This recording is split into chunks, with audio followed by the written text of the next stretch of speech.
would like it if Georgia scored more like, an extra touchdown per game. It would just be more exciting for them. They would enjoy that. And I'm right there with you. I mean, we all are entertained by good offensive football. But I do think it's important to know that it is not just lip service when you say, hey, complementary football means defense helps the offense have shorter fields and score more points. But also the offense, by the way in which it controls the situation. Somebody mentioned offensive line before.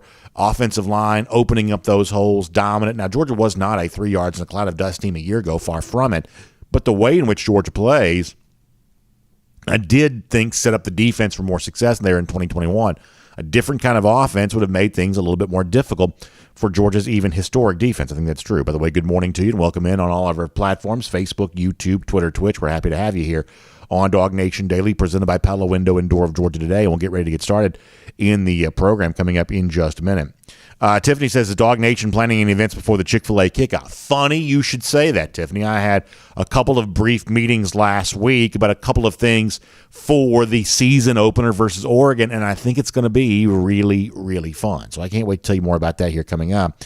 But I did have a couple of brief meetings last week about what the season opening Saturday may look like, and I think it's going to be really good. Keith Finney checking in. Glad to have you here. Big Daddy, glad to have you here. Oh, Eric Summers says, been looking forward to the show all morning, day off, and could sleep in. That is a good feeling, right? When normally you consume this show and maybe you're kind of in the middle of a work day or you're trying to get to work or you just got to work or you're in and out, something like that. That day when you get to do the thing you normally do, and by the way, I am so grateful that so many of you make our show a part of your normal morning routine.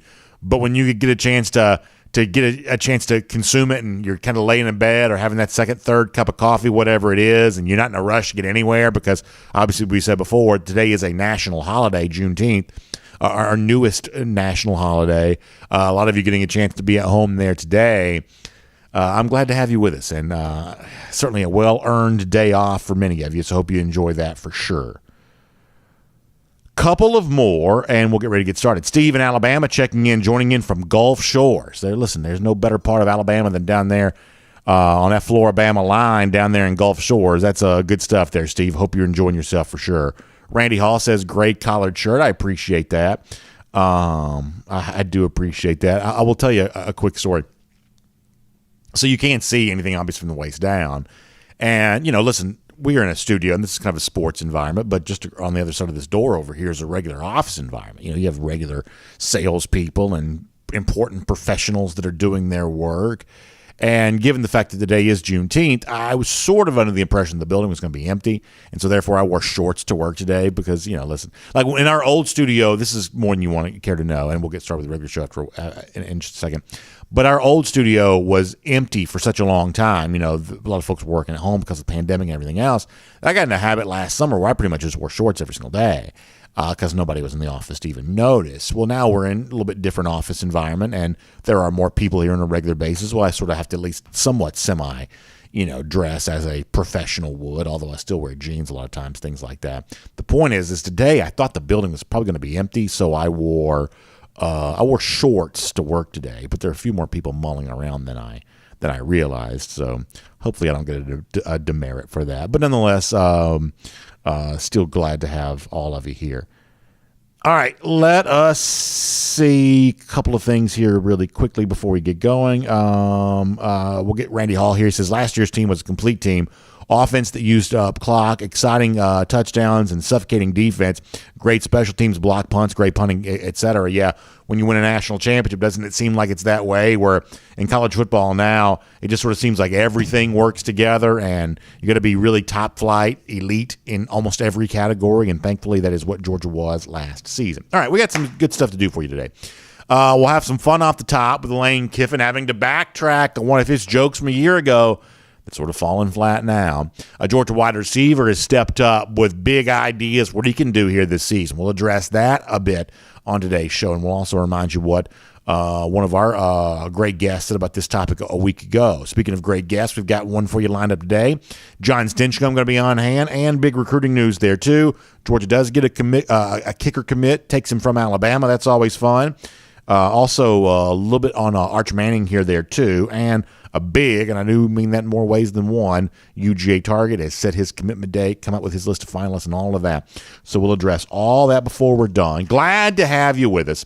It is DawgNation Daily, the daily podcast for Georgia Bulldogs fans. It's presented by Pella, Window, and Door of Georgia, and it begins right now. Today's episode of DawgNation Daily is brought to you by Pella, Window, and Door of Georgia, viewed to be the best. Presented by DawgNation.com. This is DawgNation Daily, the daily podcast for Georgia Bulldogs fans. Here's your host, Brandon Adams. I think sometimes it's just kind of fun to sort of pause and reflect about how great things are right now. As a sports fan, things have rarely been better for me than they have been over the last few months, and specifically the topic of this show here right now, Georgia football, of course. I mean, has it ever been better to be a dog fan than it is right now? And you may have lots of different ways in which you measure that. All of the national championship gear you've bought, maybe your measuring stick for that. Or, you know, all those, I guess people don't really have ticket stubs anymore, but things that you've collected, whether it be confetti from some of the various stadiums or souvenirs that you picked up along the way, that may be your measuring stick for identifying just truly how great the last few months have been to be a dog fan. But let me give you maybe the best thing of all, and some of you are more sort of acutely aware of this than others, you know, depending on who your family are, who your friends are, who the people you work with are. I mean, it has been very, very quiet on the make fun of Georgia front here as of late, because if you want to go back a year ago, and in just a moment we will, but if you want to go back a year ago, man, Georgia fans were just getting jokes all over the place. You got Florida fans saying what they were saying. You had Alabama fans who were sort of typically talking their brand of trash. And we just don't hear any of that anymore. Let me remind you of kind of what it was like this time last year, and we'll also kind of point to how things have changed. So do you remember last year on Father's Day, Lane Kiffin shared this sort of like goofy Father's Day meme type thing? Now, if you're listening radio podcast, you're not going to be able to see this, obviously, but you've probably seen it before. But this was like the thing from Kiffin last year. I don't even know what like the genesis of this picture was, but it's like this like really sort of swole looking guy in kind of a sleeveless shirt, and he's holding a little kid. And so what Lane Kiffin does is he says trying to get swole after spending Sunday with the GOAT, and he tags the Alabama account and Kirby Smart, and he shows this like meme of this like big old muscular guy holding this small kid, and it's Kirby Smart, the face of the small child, and Nick Saban, the face here of the father, and the caption says Happy Father's Day with the Alabama A, the thing they stole from the Braves, with the the mullet on the back of it. It's that A in the A for happy there and all of that. And obviously, this was kind of a sort of a big deal when Kiffin shared it a year ago. Everybody around the SEC thought it was so funny. I remember, because I actually went back and listened last night when Kiffin, and I'll share what he tweeted, today in a moment, or yesterday in a moment. But when the Kiffin thing kind of bubbled back up again last night, I went back and listened to last year's edition of the show when that tweet first came out. That tweet that I just showed you, if you're watching on video, came out a year ago. And I don't know, like to go back and listen to that and how things have changed in a year is really pretty remarkable, because I remember, or at least I noticed myself when I was talking about this a year ago, it's almost like I was a little bit defensive about it or kind of irritated about it, even though I was trying to maybe like act like I kind of wasn't, just to be completely frank here for a moment, that this whole notion that Nick Saban was Kirby Smart's daddy, as silly as it is that an SEC coach is tweeting that kind of junk. The idea was that for a Georgia fan there for a while, you just sort of had to sit there and take that. You sort of had to sit there and kind of acknowledge the fact that, Kirby's done a lot at Georgia, but he hadn't gotten over the Nick Saban hump. And it wasn't obvious when that was going to occur. And that was that kind of unfinished piece of business that hung over Georgia football. And it allowed people to kind of make fun of Kirby in relationship to Nick Saban, but also Georgia in relationship to like 40 years worth of frustration when it came to winning a national championship. This was not necessarily a fan base that was in a great mood about topics like this a year ago. Now, Kirby, to his credit, always just kind of brushed this kind of stuff off. Kiffin's sort of the class clown of the SEC, and you don't really take class clowns too seriously. When Smart was kind of asked about this stuff last summer, I mean, it was not that big of a deal to him necessarily. In fact, since we're talking about it, this is Smart last summer addressing goofy tweets like that from Lane Kiffin. This is what Kirby Smart said back then. I'll give Lane this. He didn't post that unwarranted. I mean, we have a legendary side thread that goes on between Lane and I. So he sent that on the side thread long before he posted it on Twitter. So I know he does it for reaction and for entertainment. We spent several years together there at Alabama, and that's another one of his ways of taking a shot back at me, because he used to get whoopings when we were there. I didn't get the same whippings he got. So he's trying to get his jabs back. If memory serves, that clip was from an interview that Kirby did with Marty and McGee, the show from ESPN Radio, the SEC Network. And quick aside here, I mean, if I could pay-per-view anything, like you could pay for any content out there, to be a participant in like the coaches thread that a lot of these SEC coaches have together, and you kind of get the sense that a lot of those former Saban guys are kind of in that same thread.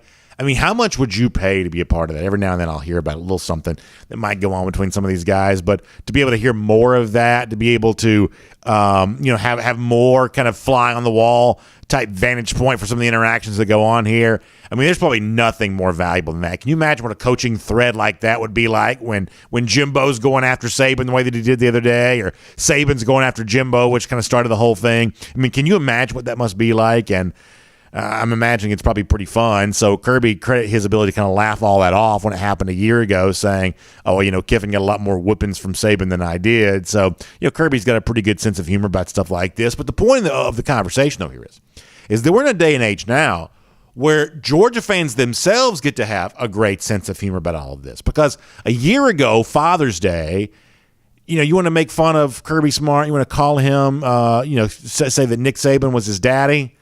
I mean, in a way, you sort of had to sit there and take that because, Georgia didn't have a whole lot to fall back on. But you don't have to take that anymore. Now Georgia's the reigning national champion. And my, oh my, isn't Lane Kiffin singing a different tune? Now, he was joking a year ago, he was joking last night, but it's still worth revisiting what he said right now. I'll show you this on the screen. This also Kiffin on Twitter, going back to what he posted a year ago, and all of a sudden now Kiffin singing a very different tune. He says, "Hey, Alabama fans, I guess I gave Kirby Smart some motivation last Father's Day." He says sorry for having done that. He also tags Paul Feinbaum in there too, obviously trying to get as much attention for himself as he possibly can. But Lane Kiffin, in joking fashion, apologized to the Alabama fans for giving Kirby Smart that motivation to go out there and get that done. Now listen, we don't think that Kirby was motivated by tweets like this. You heard last summer he was kind of joking about the whole thing. But it's just kind of interesting to know, and it's kind of fun to kind of pause on this there for a moment, that last year, and you can go back and listen to the show from last June. I went back and listened to it last night. While for the most part, I kind of just sort of laughed it off and sort of pushed it to the side. Most Georgia fans don't care that much about it either.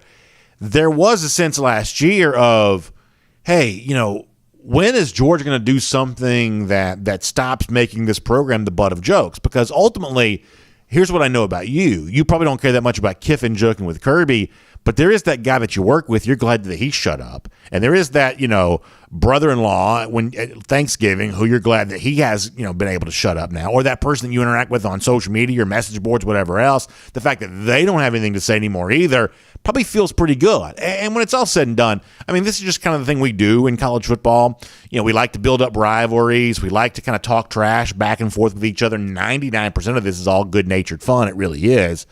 But still, for those of us who have a little bit of a competitive streak, being on the receiving end of all those jokes, after a while, it just kind of doesn't really feel good. You want the tables to turn, and you're kind of left to wonder when those tables are going to turn. Well, guess what?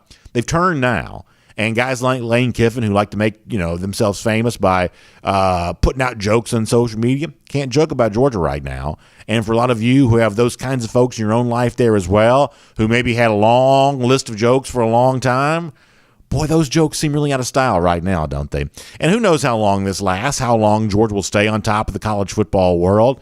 But it's important to stop and enjoy it while it's taking place, that all of a sudden now it's actually Georgia who gets to dish out the jokes. And it's Georgia who gets to dish out the jabs back and forth. And for all that has been said about UG in the past, you can't say that stuff anymore. Georgia is on top of the college football world. And I got to tell you, as a Georgia fan, it feels pretty good to be there. My name's Brandon Adams, and this is DawgNation Daily, the daily podcast for Georgia Bulldogs fans. We're presented today by Pella Window and Door of Georgia, and we are glad to be with you, no matter how you get to us today, whether it be 1st and 15 style, 945, DawgNation.com, DawgNation app, or on video after that, 10 a.m., Facebook, YouTube, Twitter, Twitch. Of course, we also do the show all day long at DawgNation.com there as well. Or radio, typically speaking, every single day at noon on Athens Sports Radio 960 The Ref. Podcast form, lots of different podcast platforms, Apple, Spotify, everything else in between. We try to make the show as accessible for you in as many different places as possible. And we are so glad that you stop by and spend a little time with us each and every day. And we certainly say a big thank you to our friends at Pella Window and Door of Georgia, making it all possible there today, there too. You know, Pella Window and Door of Georgia equips your house with energy-efficient windows and doors. What that means is, on a time like we've had here in Georgia the last few days, when it's been, seemingly 100 degrees, get the air conditioning working overdrive inside your house, the last thing you want is all that energy that you pay so much for escaping out of poorly fitted or just, kind of inefficient or poorly functioning windows and doors. You don't want that, and that's where Pella Window and Door of Georgia steps in. They give you those doors, those windows that help keep the energy inside your house where it's supposed to be.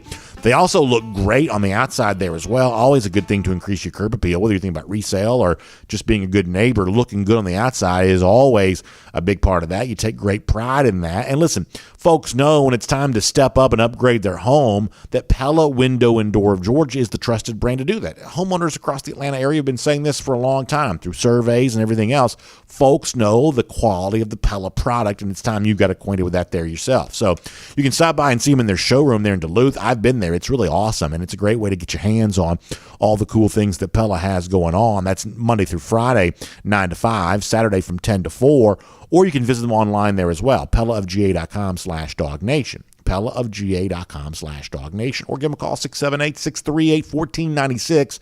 That's 678-638-1496.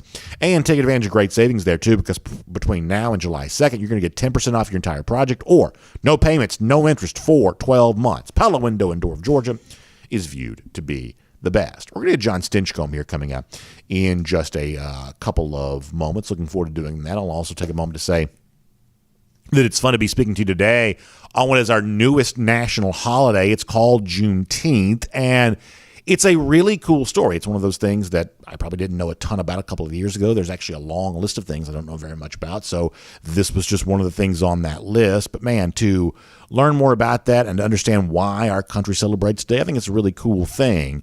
And I would invite you to take some time to do that and appreciate that. We have a very, very complicated history here in the United States of America, but it's all led to a country that I think we can all be really proud of here now. And so this is a chapter in that. This is a part of that.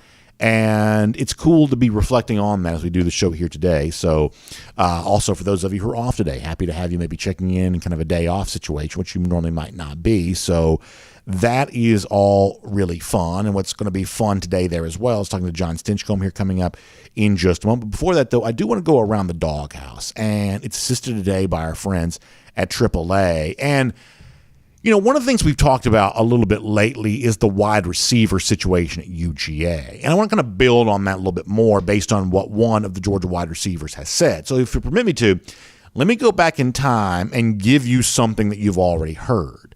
This is a clip we played for you last week. This is Kirby Smart from the morning show there, WJOX. Do you remember this back from May when he was talking about the Georgia offense? And we've played this clip for you in the past.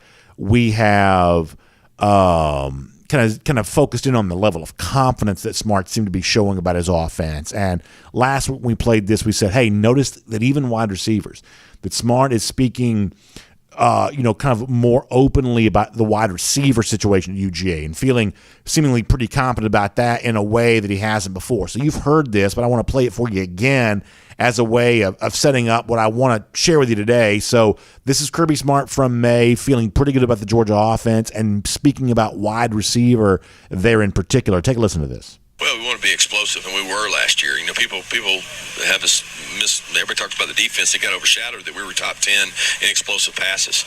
A lot better than a lot of teams in the country at throwing the ball down the field.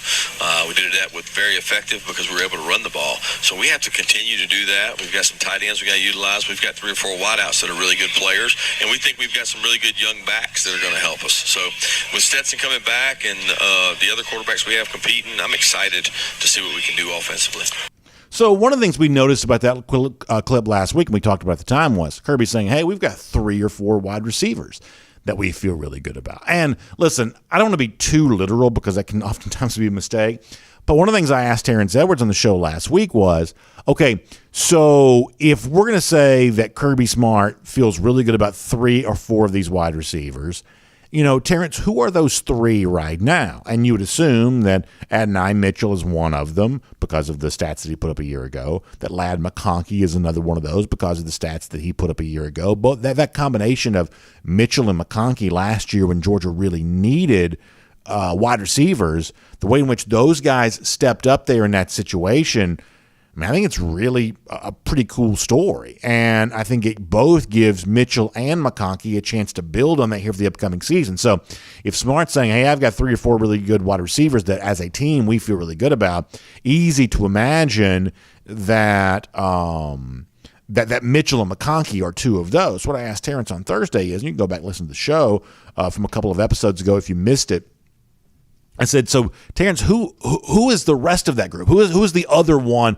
of that 3 right now? And Terrence on the show last week made a case for being Dominic Blaylock. And listen, I came out of spring practice for Georgia feeling way better about Blaylock than I probably had imagined I probably would.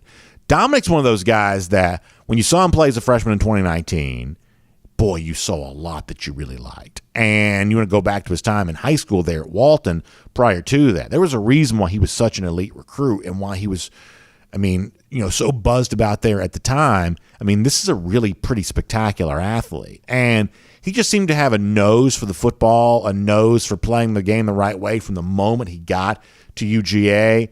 And yet, you also know the story that over the course of the last couple of years, he's also just dealt with a large number of injuries and an injury setback coming at a time in which you thought maybe he's working his way back in. And it had just grown, I think, very frustrating for him and also disappointing for fans that, man, you were just left to wonder, would you ever see the version of Blaylock again that you saw when he was a freshman here in 2019?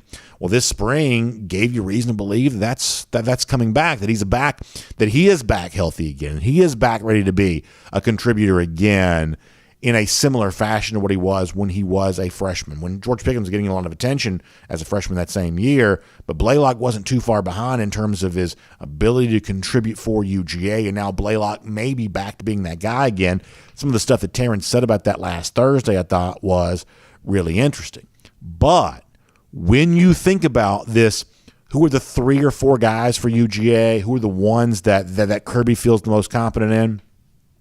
The other guy probably that we don't talk about enough in this situation is Kearis Jackson. I thought it was really interesting on social media last week that I think that Kearis was responding to, I think it was Phil Steele who had his like All-American list or All-SEC list or one of those lists. It was whatever it was. It was a list that Jackson wasn't included on. And Jackson noticed this on social media and put it out that he's ready to make sure that he gets the attention that he feels like he deserves. If you're a Georgia fan, I think you're going to really like this. Many of you have already seen this maybe before, but this is what Kearis said last week. Let's show this.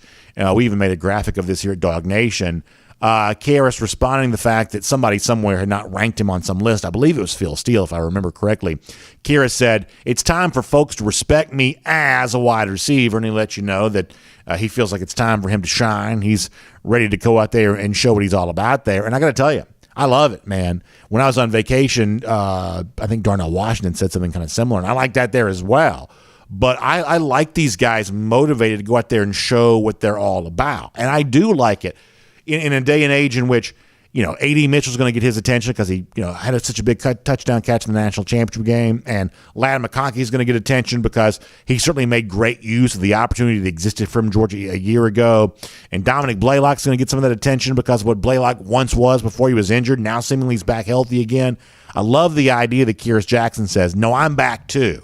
and I'm ready to have my name mentioned, not just among the top receivers of Georgia, but also among the top receivers in the SEC there as well. That's what Kira seems to want right now, and I think that's a pretty fun thing to consider, how motivated he might be to do that. And it's very, very easy to forget, but you shouldn't forget this. Go back to early 2020 when Stetson Bennett was kind of finding his footing as the quarterback for Georgia after DeJuan Mathis began the year as the starter.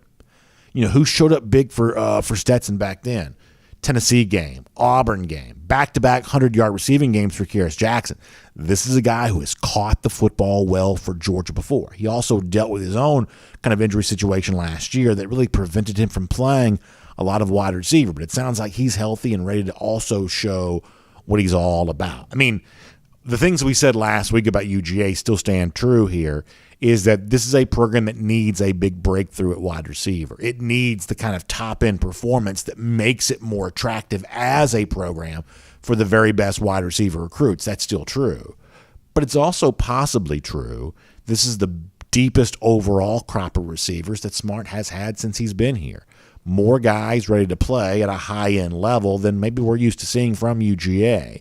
And it seems like Smart's confidence in this group is actually pretty high right now, and I think that fans should probably follow that same suit. Listen to Kearis Jackson, who says, I'm ready to show you what I'm all about. He may not be the only Georgia wide receiver for whom that's true here for this upcoming season. So good stuff there around the doghouse, assisted by AAA here. And listen, there's a lot to love about AAA. I want to make sure you know about all those great things right now, because you could qualify for many benefits with AAA when you get involved with their home insurance, getting your home insurance through AAA, something you need to really consider right now, including the disappearing deductible. Have you heard about this?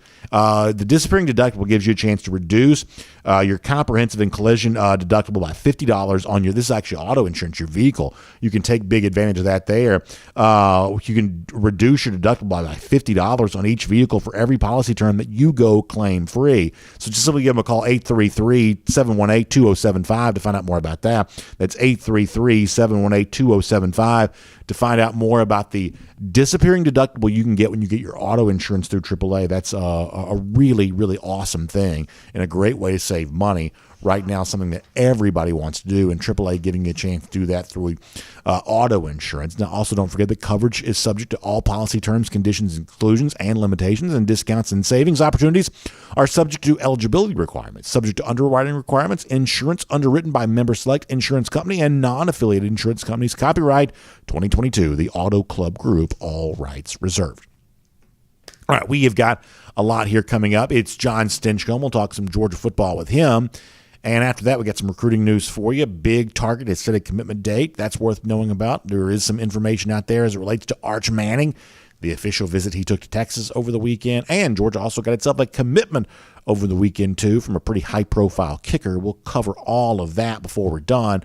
But for now, everything else related to Georgia on the field as summer rolls on. It is DawgNation Daily, presented by Pella Window and Door of Georgia. Hope you enjoy John Stinchcomb right now. From Athens and across the SEC or wherever the recruiting trail may lead, here's a DawgNation.com insider. Say hello to John Stinchcomb. John, I trust that you had a happy Father's Day yesterday, got to enjoy yourself over the weekend. We certainly appreciate you stopping by and spending some more time with us here today, and we hope you're doing well. I'm doing great. I had a wonderful Father's Day and hope that all the DawgNation dads out there did as well. We were talking wide receivers before you joined us. Kearis Jackson had kind of an interesting post on social media last week where it sounds like he's ready to be respected as one of the top receivers in the SEC. And, John, I think he is a guy that it is easy to forget about at times because, he was injured last year. Now, he was returning punts and playing special teams, but not always participating in the wide receiver spot. And let's face it, Georgia hasn't kind of put out the kind of receiver numbers that always get its guys noticed. But this may be a year that starts to change some. A.D. Mitchell getting a lot of attention. Ladd McConkey getting a lot of attention. Dominic Blaylock coming back from injury. He's going to get some attention.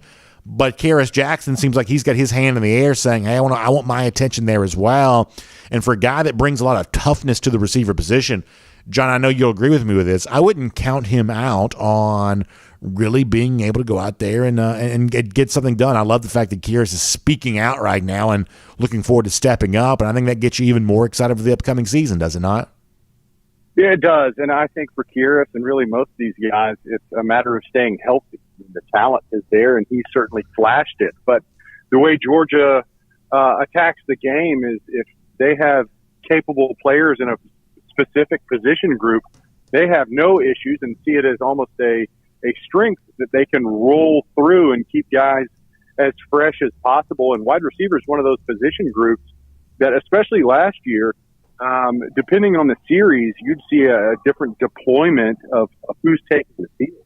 And I think that's a huge advantage. If you've got 5, 6 wide receivers that you can rotate through and feel confident in as they take the field, that means in the fourth quarter, when it rolls around, you've got 5 guys that are still relatively fresh, and their 100% hopefully outmatches whatever that cornerback who's played 60-plus snaps going into that last series in the fourth quarter, what they have left in the tank. So Kearis is a guy who's certainly in the mix as one that could have a breakout season. But the way Georgia uses them, I don't expect any singular receiver to get individual focus. I think it's going to be one game. It's, you can say it's McConkey and AD, and the next game it's probably 2 other guys. Kearis would be one that could have the potential to be that breakout player in any given week. Yeah, I think you bring up a really good point, which is that we said this last week. Hey, you got to be realistic and honest about the fact that Georgia, from a receiver standpoint, the production has lagged the other position groups, and that's one of those things that you'd like to see change so you can be more of an attractive destination for other future wide receiver recruits. But there is an element of that, which is, hey, Georgia's been just kind of the victim of bad luck. I mean, how much better could receiver have been if they had a full season of George Pickens a year ago? To say nothing of the kind of injuries that Kearis and Dominic Blaylock have dealt with, that Georgia, it seems like, and I know Alabama feels like it's got the market cornered on wide receiver injuries, but believe it or not, there are other programs, other places that have also dealt with some over the course of years, and Georgia may have dealt with a few more than sometimes we probably stop to really consider just how much its production has been depleted by the fact that it just hasn't always had all its guys out there. Jermaine Burton dealt with some injuries there too, of course, and that maybe it's just, time for that to kind of shift in the other direction and move in the direction of kind of a healthy core. And boy, if that's the case, that could be fun. I think it should be. You look at who is the on paper starters from last year. It's going to be George Pickens, Jermaine Burton, Dom Blaylock. I'm missing the fourth one that you just named. Shows how my brain works. But Kearis, is it Kearis? Kearis, yeah, Kearis. So there's your 4. And all dealt with injuries and significant ones for a handful of those guys. And it created an opportunity to get younger players, AD, Ladd, more reps, more experience, and develop at a much quicker rate. So that's good for the overall program. It's not going to be great for your numbers when your top 4 wide receivers are injured for significant parts of the season. But development-wise, it lended itself to greater opportunities for other players to get the experience that really helps elevate your game. And so a healthy Kearis Jackson, along with the rest of the wide receiver group, Dom Blaylock, can't wait to have him back. So when injuries occurred like they did last year, it creates opportunities. It hurts your overall numbers, but I think our wide receiver room is underrated. If you're looking for a position group that has talent that probably isn't getting its due in preseason this time of year, which does that really matter? Of course not. But it's certainly a group that has a high level of talent. You match that with a MVP of a national championship game quarterback that can get the ball down the field at a success rate that I think some people don't realize is one of the best in college football. And that seems to be a pretty good recipe for what could be an exciting year offensively. And I'll say one more thing about this, then we can change the subject. But of all of the sort of justifiable reasons that the top 4 would be what it is, I mean, the name that we're not mentioning right now, which I think may have the most exciting upside of anybody, is Arian Smith. Like, the one thing that the Georgia receiver position, even when healthy, has not had is that true blazing speed. And Smith is the speedster. And by the way, talk about injury, and our producer, Michael Carvel, certainly enjoys the idea of Arian having the breakout year. But Smith is another one of those guys that's just dealt with a lot of injuries. It's been very difficult for him to stay healthy. But when you think about giving Georgia what it hasn't had, I mean, Arian would be the guy to be able to do that. Now, I don't know how the pecking order works out. There's not enough, obviously, playing time to go around for everybody who wants it. But in terms of maybe having a little bit of a, kind of an upheaval to that expected rotation, the expected hierarchy, a guy like Arian could certainly have something to say about that just because he provides that level of speed that previous Georgia receivers just haven't brought to the same level. Yeah, I mean, Arian Smith, Rosemy Jack Saint was another player that, it went down with injury that showed some serious flashes of high-end capability. Rick Gilbert was a guy who was listed as a wide receiver for LSU. We're classifying him as a tight end, but the way teams are using tight ends, they're like slot wide receivers. We saw with Brock Bowers last year, he lined up at the X a number of times. So it lends Coach Monken and all offensive coordinators really more flexibility when you've got a number of guys that can rotate through and play from different alignments. But I think that speaks to the opportunities that this offense has. You've got such a bevy of players that bring different pieces to their game that should complement and create for a much more diverse and effective arsenal when deployed. So, obviously tight ends is going to chew into some of those numbers that the wide receivers have. And candidly, I don't really care. As long as the offense is efficient, effective, it doesn't matter to me that where it comes. I think that's the whole goal when you're playing a team sport is individual statistics takes a back seat to overall performance. And with the number of playmakers and the different skill sets that they provide, maybe we don't have, Bolitnikoff award winners based on statistics alone. But as a defensive coordinator, I'd find it much more problematic if you've got a list of 8 different players that are capable of striking and hurting you at any given moment. I think it's exactly right. This next topic is one that maybe you don't have a ton of experience with because you're a very sophisticated guy. You have very sophisticated friends. I'm sure all of your conversations are all very, sophisticated, if you will. But highbrow. Yeah, very highbrow, of course. A lot of other Georgia fans, though, have a lot of non-Georgia fans in their life, and there's a lot of, jokes they've been used to hearing for any number of years, jabs back and forth, kind of reminiscent of some of the stuff that Lane Kiffin puts out on Twitter. We joked about this off the top of the show, that Kiffin had a Father's Day themed joke directed towards Kirby Smart a year ago, and last night he apologized for doing that, said that he motivated Georgia to win the national championship. In all seriousness, John, I'm sure you would agree with this, that it has been kind of nice as a Georgia fan not to have to deal with some of the jokes that you maybe dealt with a year ago, where whether it be famous coach or just sort of guy that you work with, Georgia fans took a lot of jabs for a long time. And there really right now isn't much of anything anybody can say about anything. And who knows how long this kind of stuff lasts. This kind of, happiness doesn't always last forever. But while it's going on, just sort of stop and appreciate that and enjoy it. It feels like a pretty good thing to do, does it not?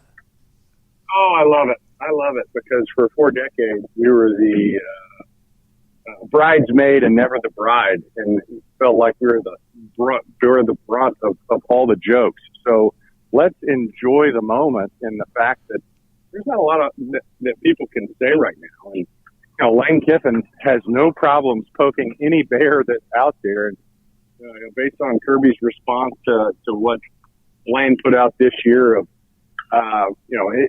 they're on their own text thread and all what he shared with, Georgia being the little brother, the child to Nick Saban, which might I say was pretty funny. Sure. Lane Kiffin, a lot of the stuff he puts out is inflammatory and sparks a passionate response, but the guy's got a great sense of humor.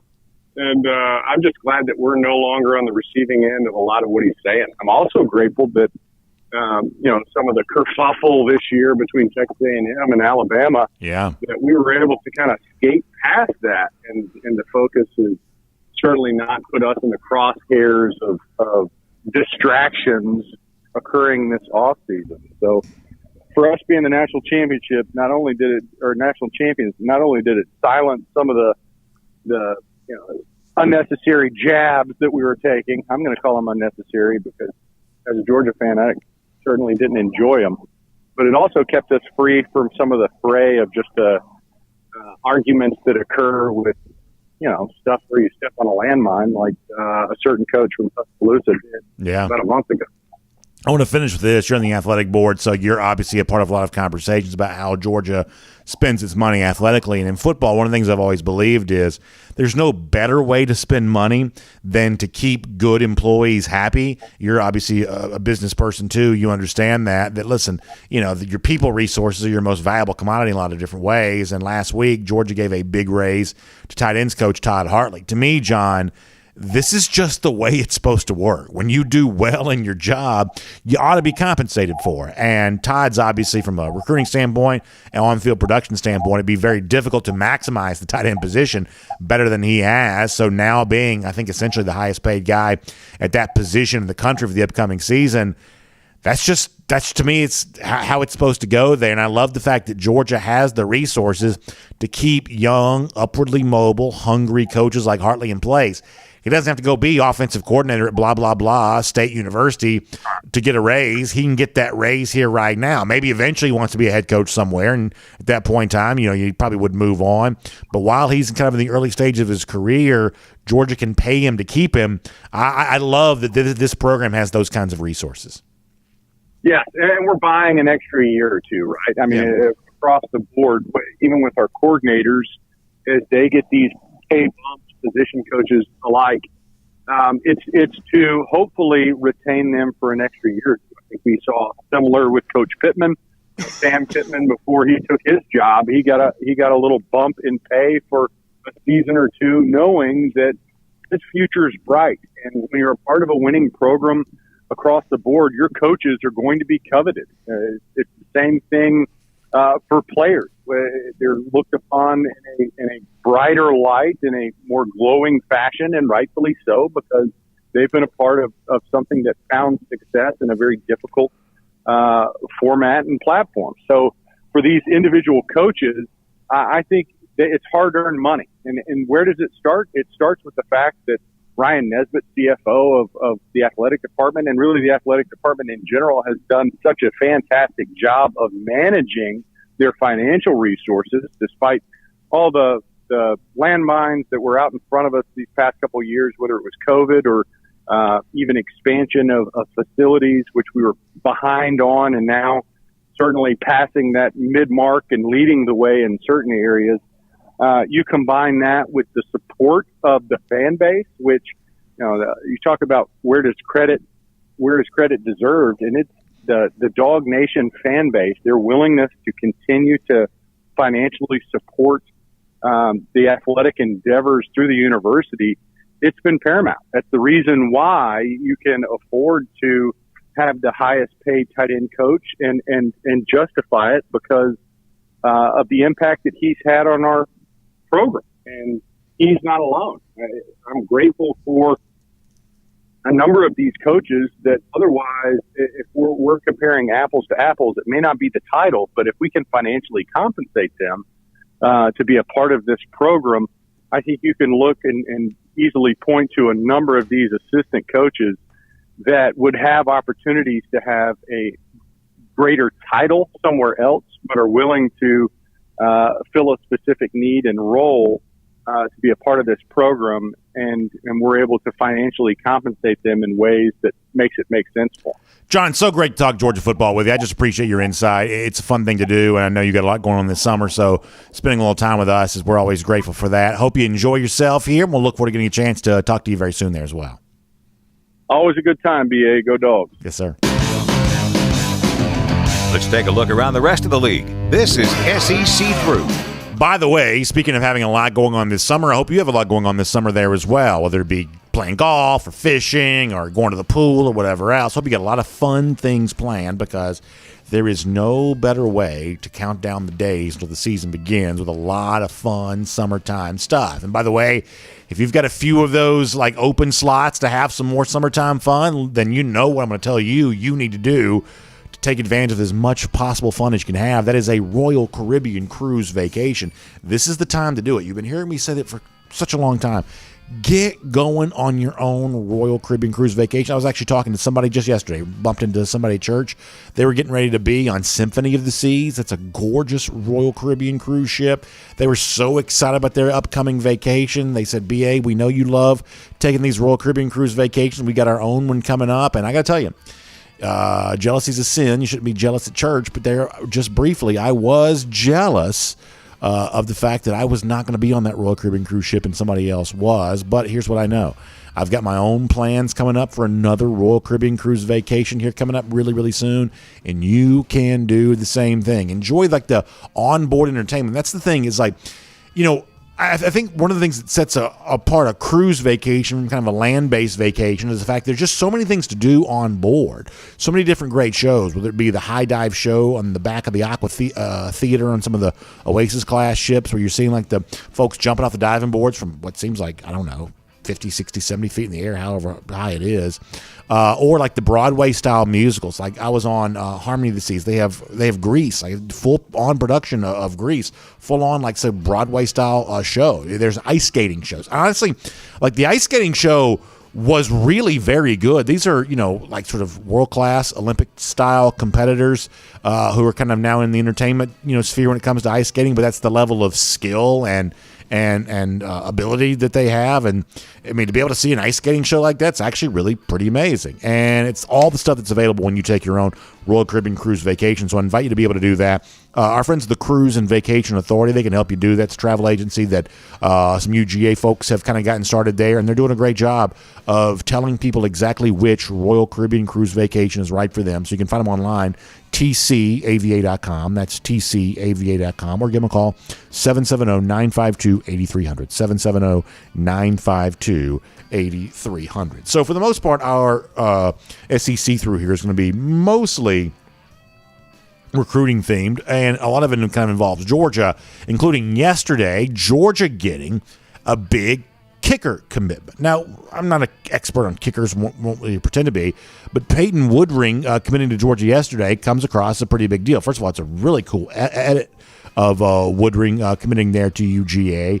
But the story here is that Woodring, fresh off a UGA visit where he was kind of, you know, given the offer, jumps in an offer right away after having just visited Alabama before that. And there were some photos online of Woodring. You know, there's that same photo that Nick Saban always takes, and he always comes across as like so stiff and rigid to me. First of all, there's a portion of his house, and listen, you shouldn't make fun of where somebody lives. There's a portion of Saban's house that just sort of looks like a hotel lobby, which seems kind of cold and distant. But it's always like Saban. A lot of times wearing like the sweater vest, and he's like sort of stiffly posing with the recruit. And like there was the photo of he and Woodring there together, and I think a lot of Alabama fans thought they were about to get a kicker, and lo and behold, Georgia swoops in and takes him from him. So if you're not the kind of person that spends a lot of time on the kicker websites and who's ranked where and who's what when it comes to a kicker, all you need to know is Alabama wanted him, thought they were getting him, and Georgia swooped in and got him. So that's pretty much all you need to know there about the value of this kicker commit there to UGA. And obviously Georgia now has had quite a nice run of kickers, obviously with Rodrigo Blankenship and then Podlesny here recently, that it's been good to have a good kicker, and it sounds like Georgia may be in line to get themselves another one there in the future. So good stuff there on that front. Also, simultaneous to that, as Georgia was hosting a bunch of big-time visitors here this weekend, obviously one of the bigger recruits of all was also taking another high-profile visit himself, Arch Manning to Texas. Now, listen, everybody's going to tell you that the Manning visit to Austin went well, and I'm sure that it did. Official visits typically do. The one thing that was a little eye-opening from all of this was a guy that Manning traveled to Austin with over the weekend, a teammate there, Isidore Newman in New Orleans, a tight end, pulled the trigger on a commitment to the Longhorns. We'll show you this. Will Randall there makes the commitment to Texas. That's his kind of a top target for Arch Manning for his Isidore Newman high school team. Traveled with him to Austin for this visit and pulls the trigger on a commitment, if you will, to the Longhorns. I don't think this is all that instructive of what Manning might do. First of all, package deals for the most part don't really exist all that much. Gravitational pull for a tight end in the direction of a quarterback, that's also not typically how this kind of stuff goes, although admittedly the presence of Pierce Spurlin in the Georgia class, one of the things that you do think has kind of drawn Manning maybe a little closer to UGA. I don't make much of this, I guess what I'm saying. My prediction has been that Manning's going to choose UGA. Nationally, it seems like more people seem to think he's going to choose Texas. Maybe they're right. I suspect they're not. But one way or another, the presence of Randall, the Newman tight end, going to Texas, I don't think that's necessarily a harbinger of what Manning's going to do.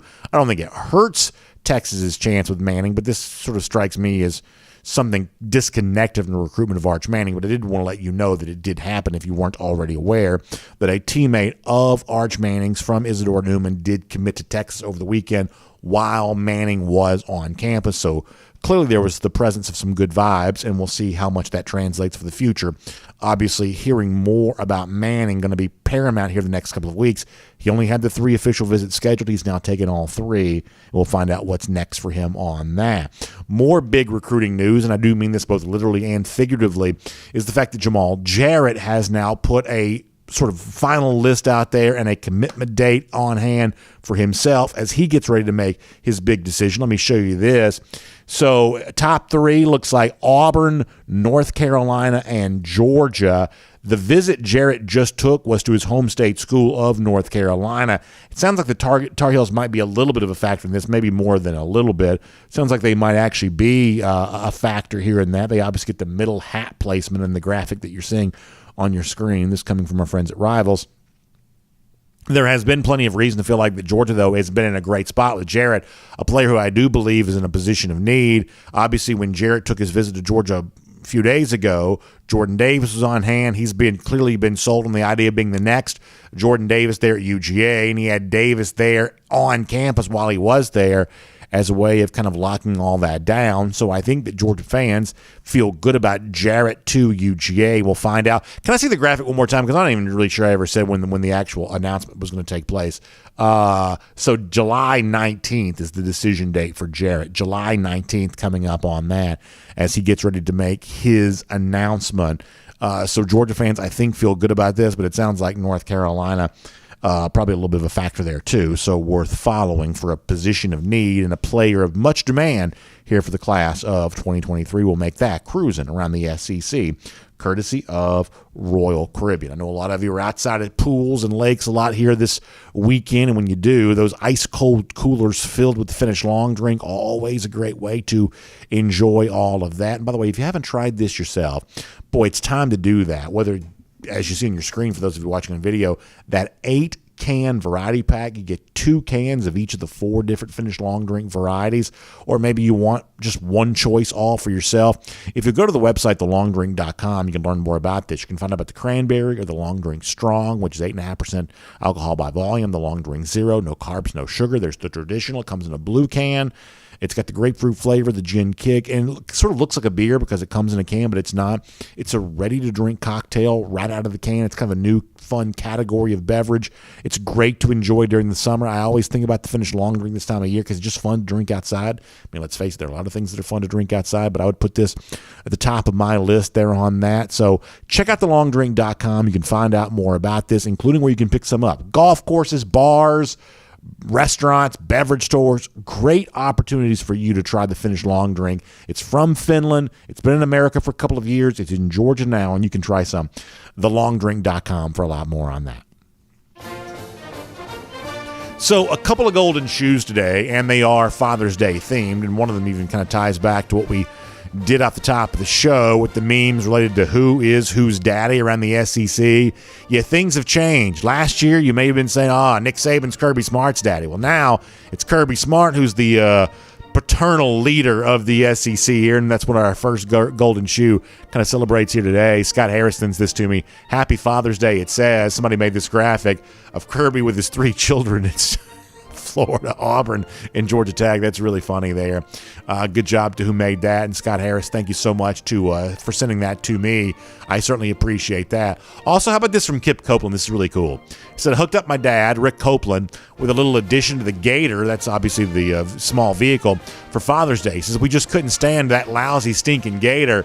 So it's the Gator brand, vehicle. You've seen those before. You get the Georgia, Bulldog face sticker with the Gator hater underneath that. That's a really nice addition there to that. And how much fun is that enjoying outside this time of year? Even better with the Gator hater sticker on that. So, Mr. Copeland, happy Father's Day to you. And Kip, thanks so much for sharing that. That's a great thing to be able to see.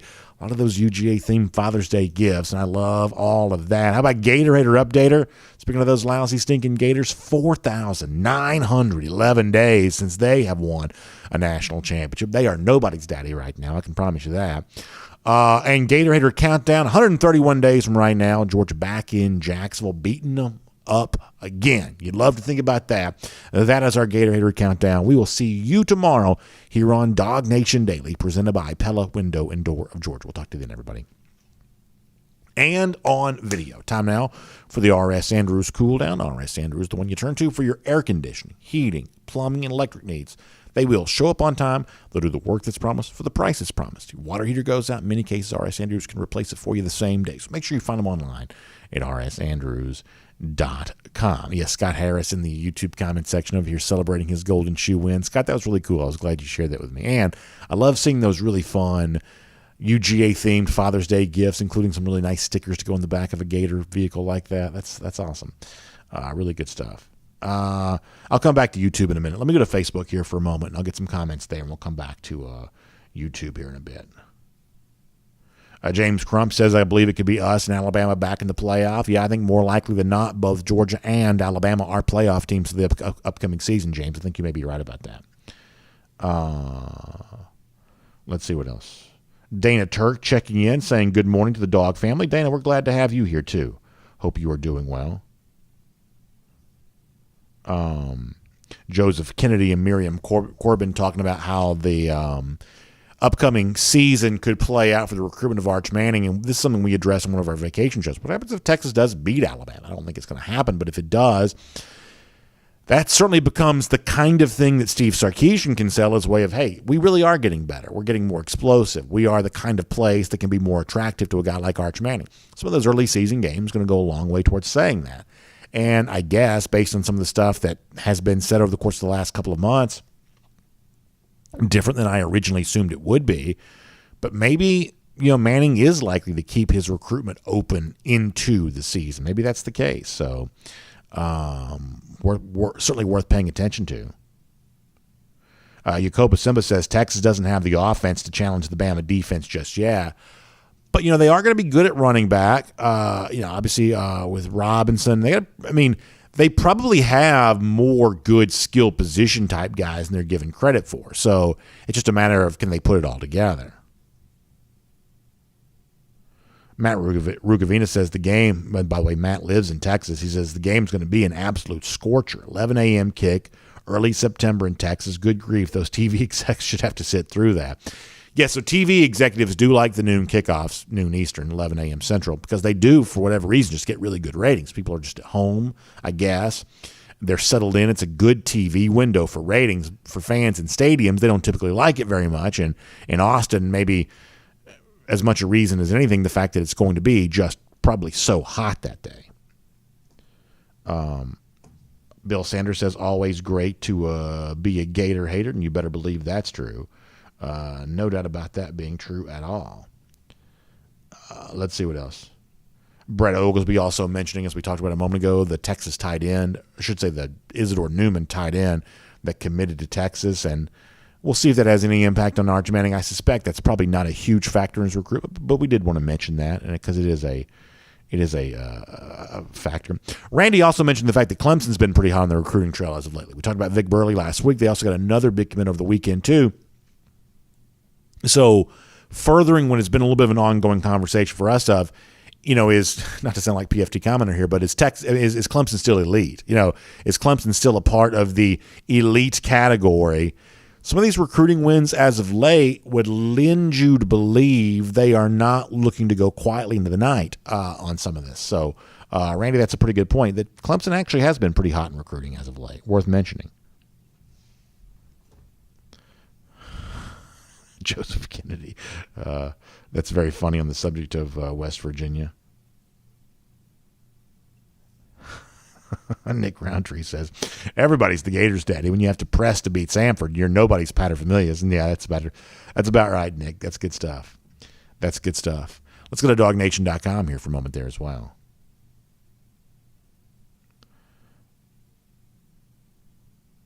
Wayne Hunter says the only drawback to the Dogs being so great is try finding a ticket. Yeah, there is that one drawback, is that ticket demand, things like that, going to be higher than normal. Price is going to be going up, and that's probably about right. There is a little bit of a trade-off on the other side of that. Randy Hall says, got to get that chortle button by July 19th. Maybe we can do that, Randy.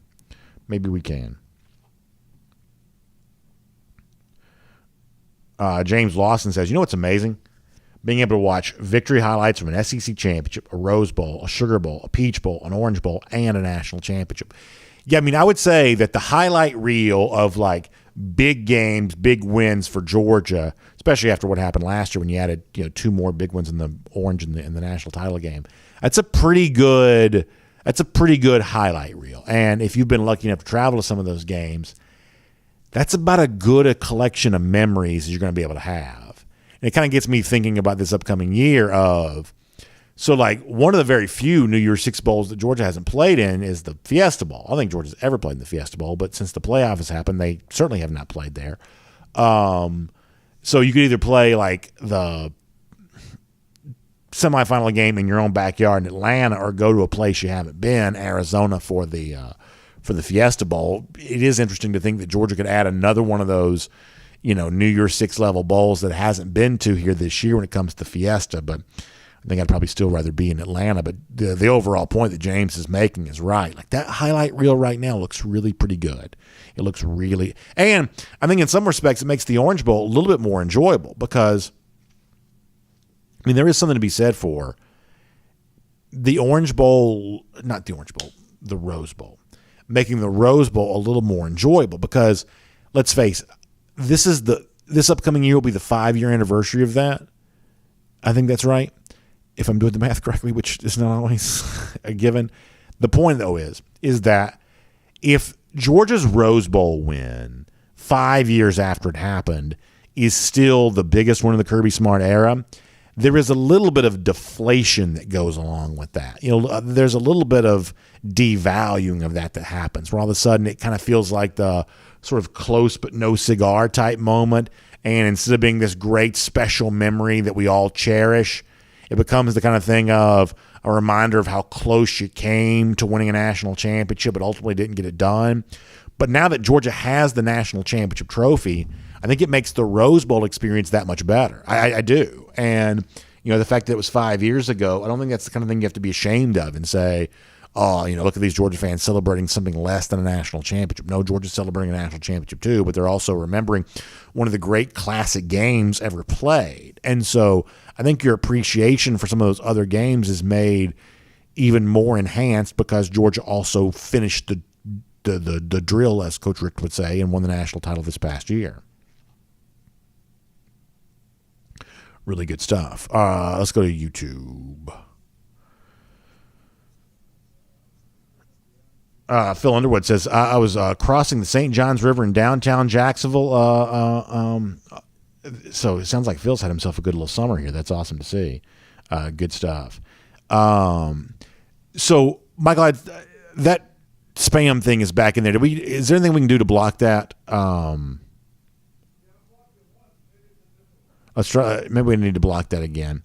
Foster Moss says, is DawgNation going to do a big tailgate before the Oregon kickoff? Somebody else asked about this earlier, and it's funny that y'all bring that up. We actually had some conversations about that last week. So already plans are starting to get in place for what's going to happen for the big season opener against Oregon. I think you'll all be very pleased. I think it's going to be really fun.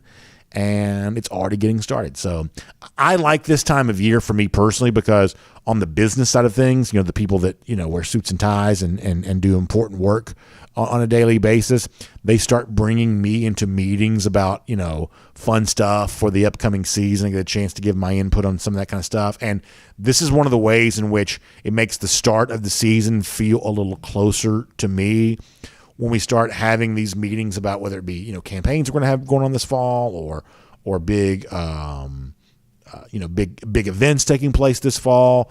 We're having those conversations on a pretty regular basis now here in the month of June. So that makes you feel like the season's pretty close to being here. Adrian Mitt5 says, do you think we've seen the last of Vince McMahon? Such a weird story. He also says, go Dogs. So let me just do this for 5 seconds because I know this is not the topic that people come here to hear about. But I do think the McMahon story is pretty fascinating there as well. And if you ever watch like the HBO show Succession, I think it makes your vantage point for looking at the McMahon stuff all the more interesting. I think the fact that Stephanie is taking over as interim chairman CEO right now, I think that should be taken as a signal that Vince is not looking to surrender. I watched a little bit of SmackDown this past Friday. McMahon obviously came out to start. And for those of you who don't know, there was a Wall Street Journal story the other day about an improper relationship that McMahon may have had consenting, but apparently hush money, he paid like millions of dollars, at least allegedly, to the person that he had a relationship with, which if you're a publicly traded company is essentially against the law. That's a pretty serious thing. Like, this is not just a moral issue of having a relationship with somebody other than his wife. That may be serious enough, but I mean, if you're using corporate funds for something other than what they're supposed to be used for, that's very, very serious. And so this has come to light. McMahon is stepping down on an interim basis while this is going to be investigated more. But the fact that it's his daughter who's stepping in here as the interim chairman, I think that would lead you to believe that McMahon's not looking to surrender voluntarily. His presence on TV Friday, an example of that too. But for those of you who've ever liked wrestling and you kind of like the sort of the juicy soap opera real part of it, this is a very real thing that's going on. And I do find it to be pretty interesting there as well. Stuart Nick says Vince shouldn't have had him sign an NDA. He says I thought he was a businessman. Well, I think he did have a bunch of NDAs signed over the years. I think there have been quite a lot of them, to be frank. But it's somehow still come to light anyway. Jonathan Aaron says, are the tickets for the Georgia-Florida game high price? He says, I'm going to try to make it a weekend thing and go down to St. Simon's, go Dogs, beat those lousy stinking Gators. So here's one thing I'll tell you. It's like, these days, every ticket's, kind of higher price than it used to be. But of all like the sort of big games, the Georgia-Florida ticket has never been as high priced as some of the other ones because, half the stadium are Georgia fans. So you have a decent kind of population of tickets to pull from, and it requires some travel to get there, so that's not everybody's cup of tea.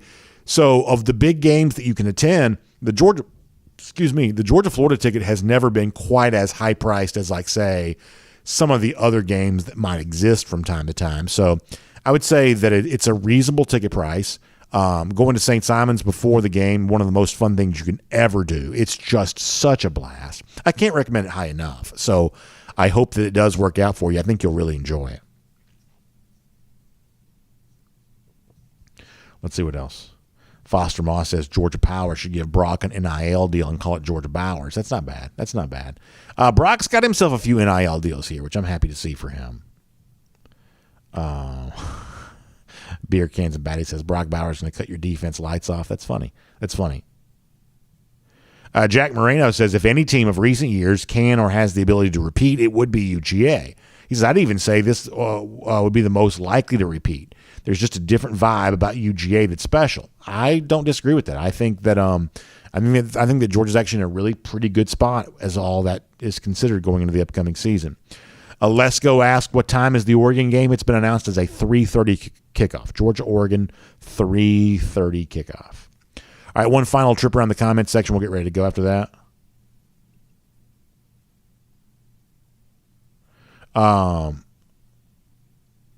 Cam Hasty says the schedule on the home screen needs to be fixed. Yeah, it does. I know that the Kent State has the Kentucky logo. Yeah, we'll see if we can get that fixed. We will see if we can get that fixed. Cat Story says, I think the Rose Bowl will always be looked at as the beginning of the dynasty. And I think now that sort of feels maybe more like it has the potential of being true. I think when, unfortunately, had 2021 continued on the same path that, like 2020 and 2019 had kind of been on, I think that some people would start to have a little bit of a different appreciation for the Rose Bowl. I think they would start to feel like, oh gosh, was that as good as it's ever going to be? Some of that would have crept into the program, but the fact that, okay, now it really is, the start of what culminated in a national championship, and who knows, maybe there's more national championships to come, as you suggest. I think it does give that appreciation. To me, it'll always be a little bit like the Braves in the 92 NLCS, the Sid Slid, the walk-off win there against the Pirates, and how that really was not a World Series championship year for Atlanta, but it sets the stage for what eventually became one. I think that Rose Bowl, in a lot of ways, kind of has that same feel to it. It does. Randy Hall says, how about a Golden Duck Award for before Dan Lanning? Yeah, we got a lot of stuff planned for that. It's going to be pretty fun. Pretty fun. Anthony Crawford says the UGA 2022 football team's got the personnel to run an ambidextrous multi-set speed-up offense. Says this offense, puts the linebackers on their heels. The ambidextrous offense forces the linebackers to play both the run, the pass game. He says, he basically forced to decide which one are they going to do. And I think there's a lot of ways in which that's true. Is like when you put a defense in conflict, when you force a defense to guess, oftentimes they're just going to guess wrong. And that's where offense can really exploit their opponents. And I do think that Georgia's getting pretty close to being able to do that, for sure. All right, final comments on Facebook, then we've got to go.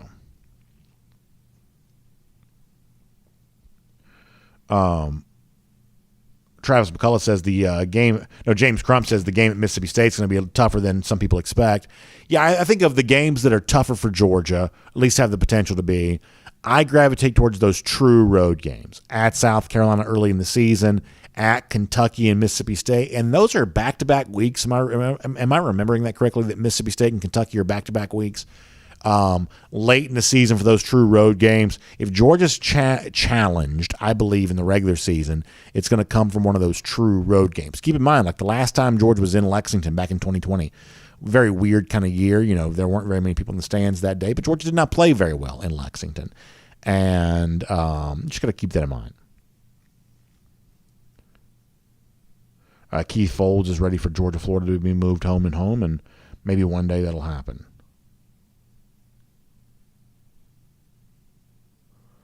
Phil Rogers says, if you dogs get your parking pass from the Jacksonville Bulldog Club, get them in early September. Yeah, that's also an important thing to keep in mind there, too.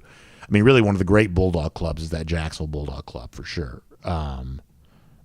We love the logo they've made famous, and we just like a lot of the stuff they do down there. A lot of good dog fans in Jacksonville. A lot of good dog fans down there. Bill Sanders says Tyler Simmons was and still is onside.